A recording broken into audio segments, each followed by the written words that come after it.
Binigyan ngayon ng 5 araw ng kataas-taasang hukuman ng Judicial and Bar Council o JBC na magbigay ng kanilang komento at opinyon sa pagtatalaga ng bagong Chief Justice. Sa en banc na isinagawa sa Baguio City ng mga mahistrado ng Supreme Court na pagkasunduan nilang re-resolbahin ang mga musyon sa darating na Abril 20. Right now, there's no contrary position.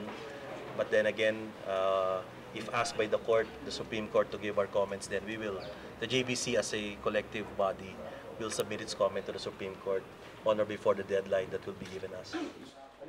Kahapon ay tinapos na rin ng Judicial and Bar Council ang kanilang pagpupulong hinggil sa pagtatalaga ng susunod na Chief Justice ng Korte Suprema sa pamamagitan ng deliberasyon kung isusumiti nga ba ang mga pangalan ng mga nominado sa kasalukuyang Pangulo ng Bansa.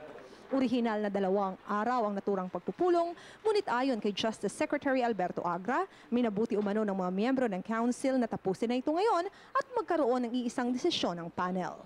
Naging malinaw sa April 19 at April 20, lahat ng mga kandidato, lahat ng mga nominado ay isasalang for public interview ng JBC. Dahil yon ay 19 and 20, doon pa rin po yung session, tuloy-tuloy ang summer session ng Supreme Court sa Baguio. Kaya yung interviews ay baka dito ganapin sa Baguio. Dahil maraming interesado at maraming gustong makilala at malaman bigla kung sino ang susunod na maging mahistrado ng Korte Suprema. At hindi naman para sa JBC na ipagkait o ipagdamot ito sa publiko. Napagkasunduan ng JBC na magsagawa muli ng interview sa 6 na mga nominado upang mabigyan ng pagkakataon ng mga itong ibigay ang kanilang panig. Tatanungin na rin ang 2 justices na sina Justice Antonio Carpio at Conchita Carpio Morales sa magiging opinyon nila hinggil dito. Nauna na kasing nagpahayag ang mga ito na tatanggapin lamang nila ang nominasyon kung ang bagong Pangulo na ng bansa ang magtatalaga sa susunod na Chief Justice. Marami kasi sa ngayon ang mga reklamo hinggil sa issue.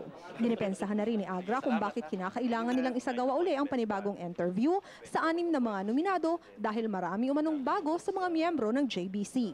Ayon pa kay Agra, habang hindi pa nare-resolba ang mahigit sa 10 mga motion for reconsiderations na isinampa sa Korte Suprema, na pagkasunduan nilang susundin muna ang kautusan ng Supreme Court.